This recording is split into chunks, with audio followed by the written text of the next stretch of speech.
ọlọ́run bá ní wa yakadu alladhina kafaru la yuzlikunaka bi absarihim lamma sami'u dhikr wa yaquluna innahu la majnun. ọ̀gá àwọn onídáwà lọ́wọ́ ọ̀gá duwati ni ẹ Rasul sallallahu alaihi wasallam. ọlọ́run bá ní díẹ̀ lóko ó kù díẹ̀ o èmi ni òjì ọ̀sẹ̀ o. wa yakadu alladhina kafaru. salatu wassalamu ala rasulillahi al-amin Muhammad ibn Abdillah wa ala alihi wa sahbihi wa ma walahu wa ba'd. فإن أصدق الحديث كتاب الله وخير الهدي هدي محمد صلى الله عليه وسلم وشر الأمور محدثاتها وكل محدثة بدعة وكل بدعة ضلالة. أنا أكفر الله سبحانه وتعالى ترى عليكم كاسك فالنبي صلى الله عليه وسلم أتذكر وكاب سوري فقه الإسلام إليس تمندسة وانغبو يوم الخميس نيوجو الخميس لاغو مفا بسياغو مي جنرالي abi Allah subhanahu wa ta'ala fún gbogbo àwọn tí wọ́n jẹ́ onígbọ̀wọ́ ètò fiqhul Islam oríire ayé oríire alkiyama Allahumma sábà ní ṣe fún wa abi Allah subhanahu wa ta'ala gbogbo àwọn olùmọ̀ wa tí wọ́n mọ́ bá wa sọ̀rọ̀ lórí ẹ̀kànnì yìí náà lórí ètò yìí abi Allah subhanahu wa ta'ala Allahumma sábà ní ṣe àlékún dáadáa wọn. létí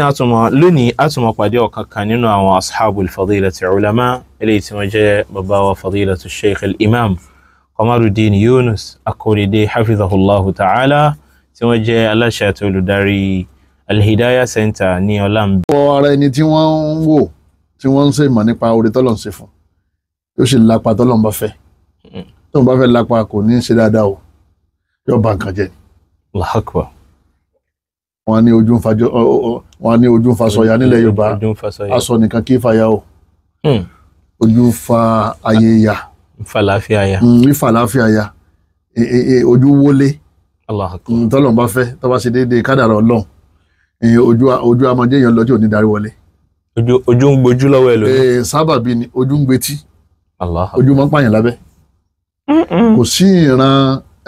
aburú tí ń bẹ nínú ayé tí ojú kò kì í ṣe sábàbí ẹ̀. iṣẹ́ àlìjọ̀nú ni wọ́n ń pè lójú. pé kì í ṣe iṣẹ́ ọmọ èèyàn iṣẹ́ àlìjọ̀nú ni iṣẹ́ ìbílẹ̀ sínú àtàwọn ọmọ ẹ̀. rí àmọ́ pẹ̀lú klọ́ọ̀sì tẹ́ fi sí parí. insha Allah tọ́lọ́run bá fẹ́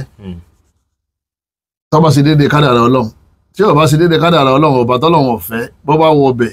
yóò tún jáde padà nǹkan kan ò sì ní ṣẹlẹ̀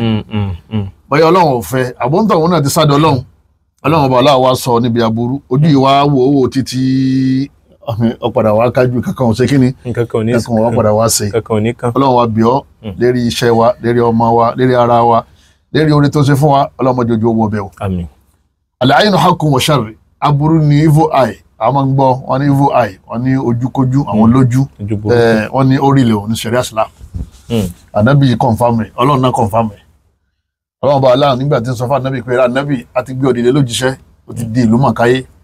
wọ́n la gbé dìde fún gbogbo ayé gbogbo àwọn ọ̀tá wọ́n mọ̀ lọ́wọ́ mọ̀ bọ̀ àwọn èso wọn sáàdì o a'udhu billahi minash shaitani rajim ọlọ́run bá ní wa min sharri hasidin idha hasada ìrà nábì máa sádi mí kémi ọlọ́run sọ níbi aburú àwọn onílara àwọn olójúkójú tí wọ́n máa ń fojú wo ẹni alhassadu ẹ̀mọ́ tí wọ́n ń pè bẹ́ẹ̀. tamanni zawali ni'matil ghayr. tamanni zawali ni'matil ghayr. kéèyàn máa ro èrò ipe oore tó wà lára lágbájá tó ń rí kórè náà kó lára eléyìí orin gangan ni wọ́n ń pè ní ìlara. Ànábì ní al-aynu haqqun sallallahu alaihi wasallam Ànábì ní òdodo lójú o Ànábì ní ojú ń bẹ o ivo ayi ń bẹ o ojú operate o walau kana shay'un sabiqal qadari la sabaqatul ayn Ànábì ní tó bá jẹ́ pé nǹkan kan bá sáré tó lè sáré kọjá kádàrá tọ́lọ̀ ti kọ́lẹ̀ ní ojú ni ó bá jẹ́ àmọ́ kò lè ṣáwájú kádàrá ìtọ́lọ̀ ń kọ kalẹ̀ náà ní ó ṣe kíni ní ó ṣẹlẹ̀ ojú kan jẹ́ sábàbí ni kò lè yí kádàrá bó ṣe tóbi tó ojú ò lè mú nǹkan kan tí ò sí lákọọ́lẹ̀ Ọlọ́run wa. no ìtọ́lọ́run bá ní kò ní ṣèyàn tí ojú bá ní kó ṣèyàn kò ní padà ṣèyàn. bó ṣe lè kójú òun lágbára tó. bẹ́ẹ̀ ni ojú náà kàn jẹ́ sábàbí kan tí ìyà aburú máa fi ṣẹlẹ̀ síyàn ni. sàmọ̀ pé a ní sírù náà. bẹ́ẹ̀ni tọ́jẹ́ pé wọ́n pa nǹkan papọ̀ mísàrì náà fatati fìlẹ̀ wọ́n pa nǹkan papọ̀ babaláwo owó polúkọ rẹ̀ sí wọ́n ní kálíjànú ọlọ́lẹ̀ bá gbọ́lẹ̀ bá nǹkan jẹ́ lára ọ̀kan náà tó nìyẹn. wa hum bidarrina bihi. gbogbo ẹ̀ pátápátá àfi tọ́lọ́run bá fẹ́ sábàbí náà ni ọlọ́run sábàbí bú ọlọ́mọdé ó kò lè wà lérí. sábàbí al-isabati bil-ayni naw'an wọ́n ní kí ló sábàbí tí máa ń fà á tí ojú fi máa ń wọ̀yàn la wọ́n ní ìdí méjì ni alákọ̀ọ́kọ́ al-hiqdu wal-kurhu lil-ma'in kéèyàn ó kórìíra ẹni téèyàn ń wo oore lára ẹ̀ máa tamanni ni'mati al-ma'in kó sì máa ròyìn pé kóore náà kó kó lára ẹ̀ bẹ́ẹ̀ Ọlọ́run fún lówó ó wò báyìí ó rí pé bí kò yẹn ó sì tán Ọlọ́run fún ní mọ́tò kí mọ́tò náà kó sì l'accident Ọlọ́run bá fún lẹ́wà bíi kí kó sì darọ àbí kí wàhálà kan ṣẹlẹ̀ sí kárùn kan ṣẹlẹ̀ sí kọ́mọ́dìdé mọ́ wọ́n làwọn èèyàn wá pé bò tó ẹni tí rìn tó sígbọnlẹ̀ yọ ọmọ òkú kó sì máa fàgbé jò kọ́dẹni tó kọjú sí tó kẹ̀yìn sílẹ̀ ààrẹ ìníjẹ́ bẹ́ẹ̀ kọ́ lọ́mọ fi ṣe wá wọ́n ní kéèyàn wà nínú ìmọ̀ kó sì máa wò pé kí màá yàn lọ kéèyàn wà nínú dáwà kó sì máa rí pé àlẹ́gbọ́jà ń ṣe dáwà wájú òníkan ni wọ́n ń ṣe dáwà. bí wàhálà ṣe wà ń bi dáwà tó yín náà. Ọlọ́run sọ tó fara inú bí òun pé. Ọlọ́run bá ní wa yakadu alladhina kafaru la yuzlikunaka bi absarihim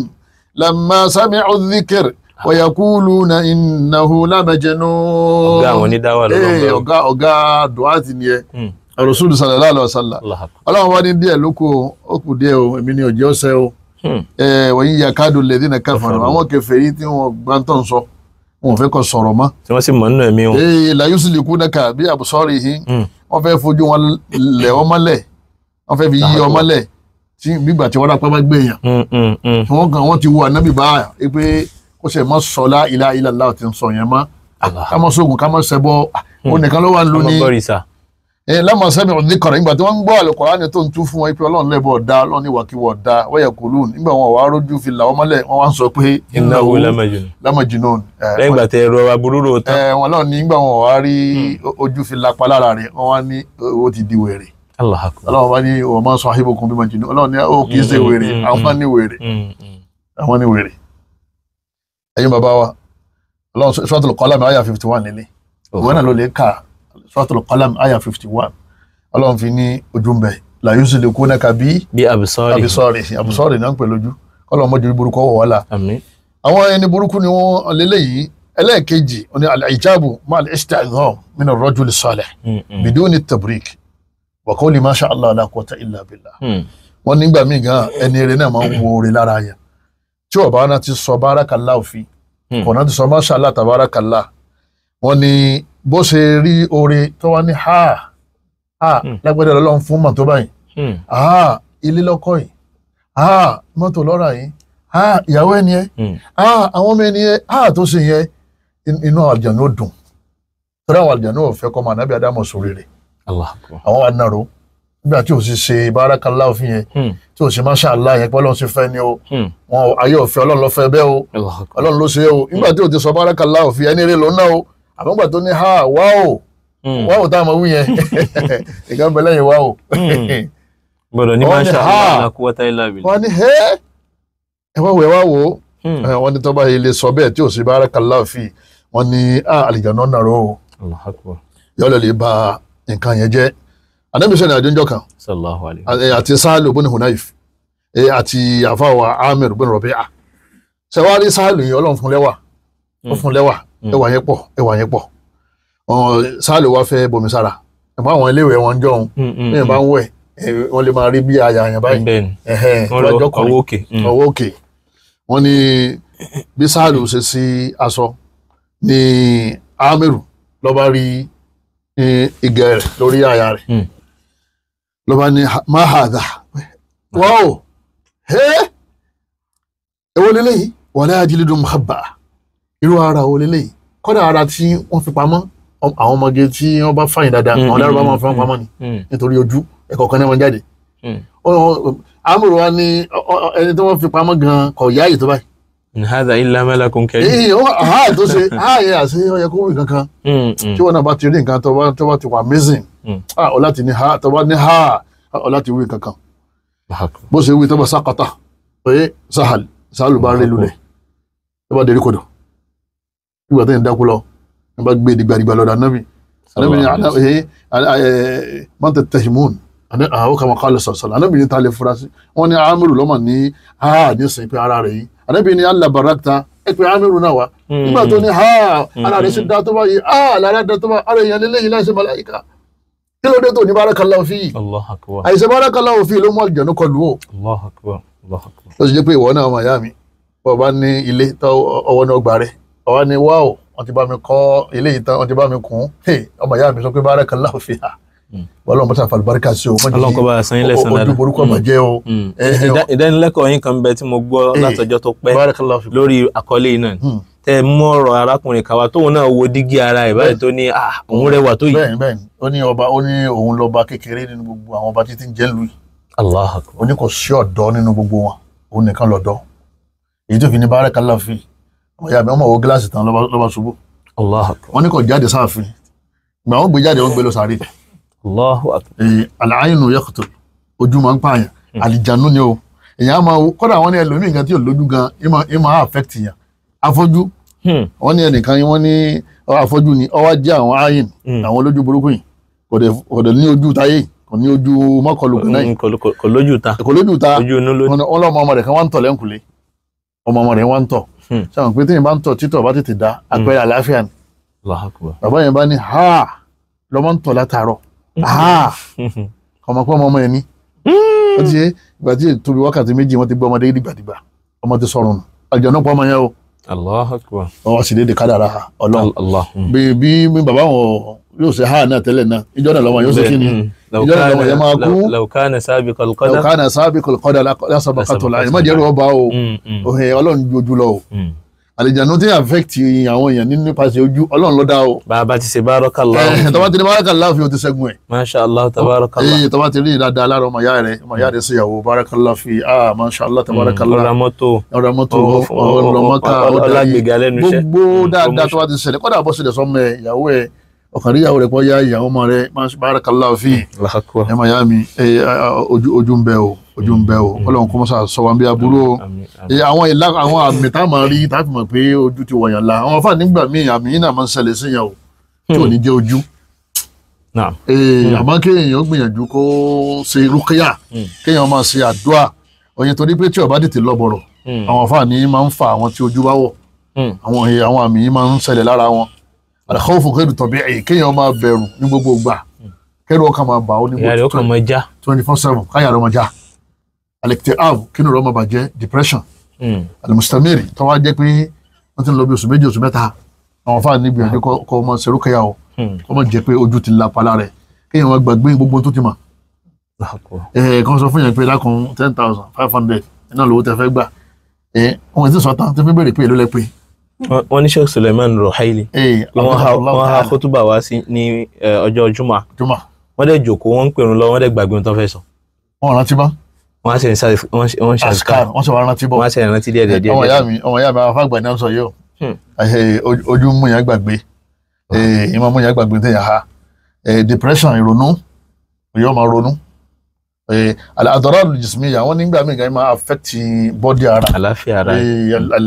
al-amradul udwiyya al-amradul mizmin ààrẹ ẹ̀kọ́ lọ́bọ̀rọ̀ wọ́n ní máa ń ṣẹlẹ̀ àsárà kéèyàn máa lulẹ̀ Yorùbá máa gbé ní wárápá mi lè járùn wọ́n dẹ̀ treat rẹ̀ lọ́sibítù yọ̀dẹ̀ lọ èmi ìdẹ́mọ́ di treat ẹ̀ bá ti lọ ẹ̀dì ti ṣe rúkìá kọ́ máa jẹ́ pé wárápá ti kíni wárápá ti àyínú torí ni wọ́n ní yóò ṣẹlẹ̀ sáà nábì la yóò sì lè kú nẹ́ká bí abusari hìn Ọlọ́run ní ànábì ò ní wọ wárápá lẹ́yìn náà ìrẹ̀wẹ̀sì àtàb kọ́ kàmá rẹ̀ yàn wọ́n láti inú ìrẹ̀wẹ̀sì al-khumul al-kasal gbogbo ibi táwọn ẹgbẹ́ rẹ̀ tó ń sórí rẹ̀ kò ní lọ tí wọ́n bá ní chẹ́ẹ̀kì ní kọ́ wá gbà wọ́n ti sáyẹn rẹ̀ kò ní lọ títí sẹ́yìn wọ́n fi bọ́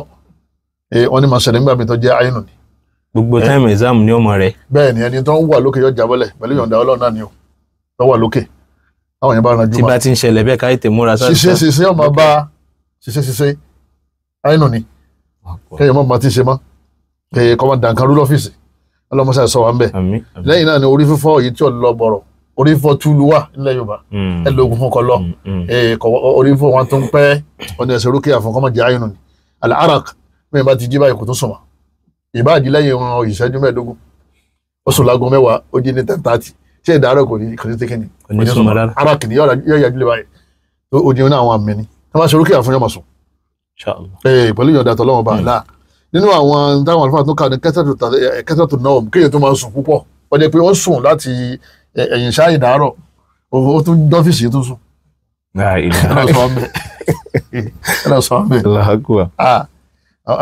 ẹni tí kà lọ́wọ́ tọ́lọ̀ mọ́jà burú kàn wọ́n ọ̀pọ̀ oorun kéèyàn máa sùn kọ́ máa lé oorun àsùnlé wọ́n ní ìmọ̀ fa àìnù ọlọ́mọṣà sọ àmẹ́ ààrẹ náà ní kẹ́sàn tàtà hàn kéèyàn ọmọ àwọn ọmọ yẹn wò púpọ̀ nọ́mbà àwọn èèyàn yẹn wò àwọn tó wà di pé yẹn wò 24 hours. tàtà omi náà ṣe tán. wọ́n ní ká ẹ tètè ṣerúkẹ́ fún ẹ ṣàdúrà fún ẹ fún ládùúgbò àti ọmọ ṣe àlùbùkà àbí ìdúnà sábà kéèyàn máa sunkún láì nídìí kéèyàn pa ibi àtàrà kéèyàn pa wọ́n tì kọ́ máa dájú kónúlé kì í ṣe wéré o àwọn yóò lọ wọn fẹ́ bẹ́ẹ̀ nìkan ṣe gbogbo eléyìí wọ́n ní àìnù máa sábà bẹ́ẹ̀ ó gba àwọn olórí rẹ̀ yọ pa àwọn jà ó gba àwọn olórí ẹ̀jà àwọn tán gbéjà fún àwọn tán ṣe lóore ọlọmọsá sọ ní kọ̀ọ̀kan wọn bẹ́ẹ̀ o àìnù wọ́n ní wallahi máa ń ṣe sábà bí kú máa ń ṣe sábà bí kéèyàn jáde láyé tọ́lá àwọn àdìjànú ni tó bá ti wọ̀yàn la tó bá ti hàn yàn lẹ́mọ̀ tí wọ́n ń fa lọ́tún fa lósì tí wọ́n ń fa níkùn fa lérí wọ́n padà pa á wọ́n ní àìnù máa ń pa àyà o wọ́n ní Ànábì ní aktharu man yamutu min ummati ba'da qada'illahi wa qadarihi bil ayn Ànábì lọ́pọ̀lọpọ̀ àwọn èèyàn tí wọ́n máa kú nínú àwọn ìjọ mi nígbẹ̀yìn ayé lẹ́yìn àkọọ́lẹ̀ Ọlọ́run tọ́lọ́run ti kọ pé jọ́nà ni ó kú o Ànábì ní ojú náà máa jẹ́ sábàbí. Allahu akbar. gbàṣẹ accident ń pọ̀ kíní kan ń pọ̀ tójú pọ̀ ju gbogbo àwọn tàǹsán. tójú pọ̀ ju gbogbo ẹ lọ Hasan al-Albani ọba Albani Hasan àdìsí ló fi jẹ́ pé ọmọ ìyá mi ọyẹ sọ̀rọ̀ rẹ̀ ọjà ìjà bọ́ sínú ìlàjùwà òun náà ni àwọn solution kí ni remedy fún alákọ̀ọ́kọ́ òun náà ni pé kẹ́ni kọ̀ọ̀kan wa ká lè kún fàdúà ojú tàlìjànú ń bẹ tọ́mọ èèyàn ń bẹ àjànú náà ní sísẹ́ ní méjì o bọ̀tọ̀ kan bẹ tó dé pé àjànú àtọ́mọ èèyàn ni wọ́n jọ pàdé pọ̀ èmi ìtọ́ dé pé àjànú nìkan fúnra ní ó wọ̀ ni Ànábì sọ fún ọmọ kékeré kan pé Ummu Salama istariqi laha fa inna biha nadra Ànábì ní sorókèá Ummu Salama sorókèá fọmọ yóò ojú àlìjànú kan ti wò ó ṣeun ó ti lápá lára ẹ̀ ẹ̀yin bàbá wa yín yá wa Ànábì ní ista'idhu billahi min al-'ayni fa inna al-'ayna haqq Ànábì ní ẹ máa ṣàdé Ọlọ́run ọba níbi ojú torí pé kójú wa o nítorí wọn ní pé ẹ máa ṣàdúà iná àdúrà tá a máa ń ṣe ẹ̀yin bàbá wa tẹ́ wà nílé ẹ̀yin ìyá wa tẹ́ ń gbọ́ wa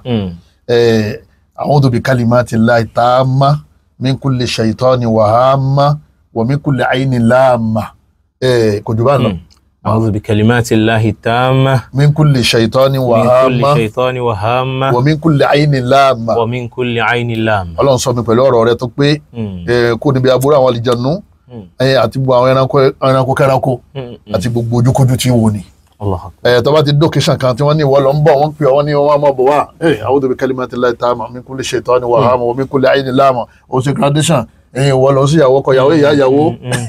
ìwọ ni wọ́n focus ìyàwó focus wọ́n focus wọ́n náà fẹ́ da ọlọ́lá ẹlẹ́ẹ̀kejì àdúà bil baraka ó ní ká máa ti sọ́lẹ̀ kan ká máa ṣe barakallahu fi tábà ti rí orí lára ara wa wọ́n náà wọ́n sọ tó rí pàṣọ yìí da bá ṣe barakallahu fi àlìjànú ni bá jẹ́ kó tó dé yọkàn kọ́ mọ́tò ni yọba ya aṣọ tuntun Allahu akbar ìwọ́n kẹ fẹ́ra rẹ tó bá wo gíláàsì tó ríra rẹ wọ́n ní barakallahu fi ìyàwó rẹ ọmọ rẹ tó bá sọ èlé dàdàkúdà wọ́n lágbájá makéwò wọ́n lẹ́nu ẹdùn ọwá dákẹ́ ó ní barakallahu fi Ànábì rárá ahadukum min nafsihi wa malihi wa akhihi Ànábì lẹ́nu kọ̀ọ̀kan bá rí nínú ààrẹ àbórí nínú dúkìá rẹ àbórí nínú lára ọmọ yẹ máa yóò jíbù nǹkan tó amazing nǹkan tó jọ lójú falyadu lahu bil baraka. ayé gbé àwọn olùmọ̀ wa nǹkan kan inú táwa náà lè fi ràn wọ́n lọ́wọ́ ní ká mọ̀ sí irú àdúrà yìí. bẹ́ẹ̀ni láì mọ iye thousands àwọn èèyàn ní wọ́n ní kí lọ́mọ̀ gan. wọ́n ní dókítà yẹn máa kí wọ́n ní barakallahu fi ustaz yẹn Ọlọ́run ṣàánú barakallahu fi ẹ máa ṣe ìrànlọ́wọ́ ni o kájà ni wọ́n lè rí bàbà jẹ́ yóò kàn dé ojú agbo ni wọ́n gbàgbé gbogbo mùtún àfọ gbàgbé Kùránì o kì í ṣẹlẹ̀ o tí wọ́n ní wọ́n ti yá àyẹ sọ̀rọ̀ yóò lọ́wọ́ ọmọ tó ń fẹ́ sọ. yóò wá jábọ́ tán lẹ́rìí pé kò sẹ́ńtẹ́ lè fi rọ́pò ẹ̀. bẹ́ẹ̀ni ẹlọ́mọṣà sọ wa ń bẹ̀ yóò ní wọ́n yẹ sọ̀rọ̀ yóò ní ọmọ tó ń fẹ́ sọ mọ́ ọmọ tó fẹ́ sọ gbàgbé ni ayinu ni ojúkojú fàyínà al-'aynu haqq àwọn tá a máa ń ya fọ́tò káàkiri social media ń kó ọmọ tuntun ọmọ jòjòló ọmọ tó sì délé ayé wọ́n ń jáde lọ́sibítù báyìí wọ́n gbé ṣe status ni àánú rẹ̀ ń ṣe mí àánú rẹ̀ ń ṣe kíni wọ́n ṣe mí. wọn kà fatuwa fọ́tò dá. fọ́tò ọmọ tó tẹ́gbẹ̀ bẹ́ẹ̀ ni oye bó o ṣe rí ọ̀fẹ́ kankan yọ mọ̀ ọ̀kan náà Amẹ́ríkà ní òní ọdẹ airport oye fọ́tò níyà yìí sì ń upload yìí sì ń send ẹ̀ sílé gbogbo àwọn ìgbọ́n rẹ̀ ń pè wọ́n ti bọ́nu yà làwọn ọ̀rẹ́ ẹ̀ ní sukùl wọn ní ọmọ ti dé ìlú àwọn ìbò kíníkà ọmọ ya àti àyínú ti tẹ̀lé lọ bí wọ́n ṣe ní yẹn tó ń upload fọ́tò yẹn àti wọ́n ti àyínú ti àjànú ti lọ bẹ̀ ó sì dé company láàárọ̀ ọjọ́ kejì wọ́n lòun káwọn pè ó ní físà ni wọ́n ní mistake ni kì í ṣe rọ̀ṣídì ti tẹ̀ rọ̀ṣídì kan tó wà ní France làwọn fẹ́ pé kì í ṣe wọ̀ mistake ó ní físà tán fún àní mistake ní kọ́ ọmọ lọlé ọmọ balẹ̀ yẹn airport ọjọ́ kejì yẹn wà wọ́n tó wá kí àwọn yòókù rẹ̀ tó sẹ́ni fọ́tò sí ọlọ́mọdé afọwọ́ra bàtàrà wa jẹ́ o kẹ́mọ̀ sí ìyàwó kẹ́mọ̀ upload fọ́tò ọmọ sẹ́ni fọ́tò sí social media káyọ̀ máa wò ó ewu ńlá ni o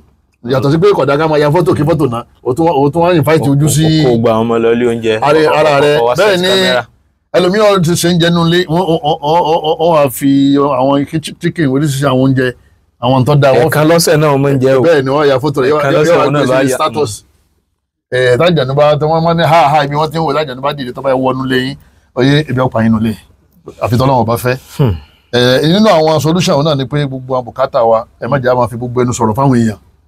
Ànábì ní ista'inu ala inja'il hawa'id bil kitman Ànábì yẹn wà náà lọ́wọ́ pẹ̀lú Ọlọ́run pẹ̀lú kẹ́ ẹ máa dákẹ́ ọ̀sán sáwùjọ gbogbo yẹn ti gbọ́ pọ̀ fẹ́ ra lẹ̀ ó ti ọ̀sán sáwùjọ gbogbo yẹn ti gbọ́ pọ̀ fẹ́ lọ sí Mákà pọ̀ fẹ́ lọ Amẹ́ríkà gbogbo nǹkan fẹ́ sínú ayé rẹ̀ ayé ti gbọ́ kó tó bẹ̀rẹ̀ Ànábì ni ẹ máa wà náà lọ́wọ́ pẹ̀lú Ọlọ́run pẹ̀lú kẹsẹ̀ máa dákẹ́ díẹ̀ fa inna kulla dhi ni'matin mahsud sẹ́yìn ọmọ pé gbogbo ẹni tọ́lọ́run bá dẹ̀ lára tọ́lọ́run bá kẹ́ àwọn èèyàn máa ń lára rẹ̀ ni ayé fún ayé rẹ̀ máa ń jáde látara rẹ̀ lára. tí wọ́n bá ti lóore kan tẹ́nìkan ò ní. Ànábì Yakub ó ní ya bunayya ó ní ìwọ ọmọ mi la taqsus ru'yaka ala ikhwatika fayakidu laka kaida Yusuf alátọ́lọ́láì ipò orí ìyá rẹ̀ bàbá rẹ̀ àtàwọn ọmọ ìyá rẹ̀ wọ́n fẹ́rẹ̀ balẹ̀ fún ọ má sọ fáwọn ọmọ ìyá rẹ̀ ọ̀sẹ̀ ni wọ́n fẹ́ ṣerú ẹgbẹ́ o má sọ fáwọn ọmọ ìyá rẹ̀ ká má ba dètè láti kolo min babin wahidi ó ní ẹ má máa wọ odi ìlú ẹ má gba odi ìlú kan wọlé gbogbo yín o fadi kolo min abwabin mutafarriqa ẹ pinra yín káwọn kan gbàṣà wọlé àwọn kan gba pọ̀tù àwọn kan gba òkè àwọn kan gba àárín ẹ má wọ nílẹ̀ kan torí pé gbogbo yín lẹ́jọ́ ra yín lẹ́sìn já ilẹ̀ fáìn wọ́n ní Ànábì Yakubu ń bẹ̀rù ojú lára wọn mẹ́rẹ̀ ló fi sọ fún wọn pé ẹ má gba bìkan náà kọjá o wọ́n wà ń lọlé oko gbogbo ọmọ dání ọwọ́ ni afẹ́fẹ́ fọ́ wọn lérí ni wọ́n yá àyẹ̀tò àwọn ọmọ sì tó lóòótọ́ lẹ́bàá wálé ilé yàlẹ̀ padà síbi tó gbé mọ́ ojú máa ń fa sọ́yà o kọ́lọ̀ wọlé àná kọ́lọ̀ mọ́sá ìsànú ẹni kọ̀ọ̀kan wa ní àwọn solúsàn tá a náà gbé kalẹ̀ òun náà ni pé ẹni tí ọba wò yàn ẹni tó wò yàn wọ́n ní tí ọba jẹ́wọ́ pé òun lòun wọ̀ lẹ́ẹ̀kan lòun sì ro aburú yẹn pé àbó òun wù ẹ́ àmọ́ òun ro aburú o ẹnu pé wọn náà ti ṣe bárakàlá àti déyàn méjì ni èyàn tí ń ro aburú àti èyàn tí ó jẹ́ pé òun kàn ń ṣe ìjáàbù pé ọkàn wọ̀ òun lójú lòun ní yé kì í ṣe ẹni bú. tàbá rí irú ẹni yẹn. wọ́n ní iṣẹ́ rí tàbá rí ẹni yẹn wọ́n ní alẹ́ ní kọ́sàlọ́wọ́lá fún wa kọ́ fọwọ́ kọ́ fọsẹ̀ kọ́ fọrí ká lè dà sórí ẹni tí wọ́n wò. Ànábì padà sọ fún Amir pé kọ́sàlọ́wọ́lá ń gbọ́ fọ́ tán Ànábì ní ká dà sórí Sahal wọ́n sì dà sórí àdàsíyà ẹ̀yìn tó àbáwá ti wá ma ẹni tó wù ọ́ tọ́ ọmọ àdúrà ló fún yẹn ọlọ́run fi lé àlìjànú Ànábì ní ìdá ìṣètò sílẹ̀ tó ń fagisi ló ẹ̀yìn tí wọ́n wò yàn tí wọ́n bá ní kẹ́ fọ ọwọ́ kẹ́ sàlùwàlá ẹ̀fọ́ o. kò túmọ̀ sí pé wọ́n mú yín lájẹ. kẹ́sẹ́ pé wáyà àjẹ ni torí pé ẹ̀yin lẹ́yìn àti ṣe barakallahu fi ní wàhálà fi ṣẹlẹ̀ ọlọ́run ojúkojú ọlọ́mọdé ọwọ́ ẹni kọ̀ọ̀kan wa ọlọ́gbàrá àwọn tó dùn bẹ́ lára wọn ọlọ́mọdé àbá fàáyọ kó bẹ́ ọlọ́mọdé àwọ̀ wọ́n sàn ọlọ́gbàrá ọlọ́mọdé. Tayyib, jazakumullahu khair. Ọlọ́run kó bá ní sáwọn bàbá wa lẹ́san lórí àbí Allah subhanahu wa ta'ala. Ọlọ́run kó tún bá ní fi eléyìí náà sínú mizanu hasanati àtẹ̀yìn àti gbogbo àwọn tí wọ́n kọ́ wọrin pẹ̀lú yín. Ọlọ́run mọ́sá bá ní fi sọ rẹ̀ tó yí. Ọlọ́run mọ́sá bá ní fi sọ yín. Àlówó tá fún yín Sheikh. Ọlọ́run bá kó bá dúpẹ́ fún yín. Jazakumullahu khair. Àwọn bàbá wa tí wọ́n ti ń bá wa sọ̀rọ̀ látàrọ ní Fadilatu Sheikh al-Imam Kamaluddin Yunus Akorede. Orúkọ tèmi ni Abdullah Zakaria ọ̀kan làwọn. Fún àǹfààní àwọn tá a bá fẹ́ pè lẹ́yìn ètò 08038111940 08038111940. Wassalamu alaikum wa rahmatullahi wa barakatuh.